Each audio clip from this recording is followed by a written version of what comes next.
بسم اللہ الرحمن الرحیم۔ السلام علیکم۔ 4 چیزیں زندگی میں کبھی بھی نہ چھوڑیں۔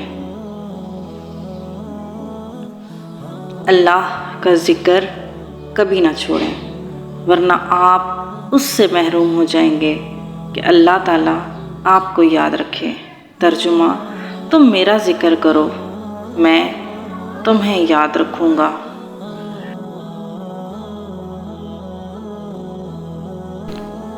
شکر کرنا نہ چھوڑیں، ورنہ آپ نعمتوں میں زیادتی اور اضافے سے محروم ہو جائیں گے۔ ترجمہ: اگر تم شکر کرو گے تو میں تم کو مزید دوں گا۔ سورہ ابراہیم آیت نمبر 7۔ دعا کرنا نہ چھوڑیں، ورنہ قبولیت سے محروم ہو جائیں گے۔ ترجمہ: تم مجھے پکارو، میں تمہاری دعا قبول کروں گا۔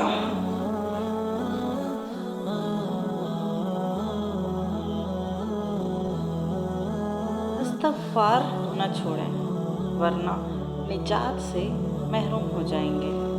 ترجمہ: اللہ ان کو عذاب دینے والا نہیں ہے جبکہ وہ استغفار کرتے ہو۔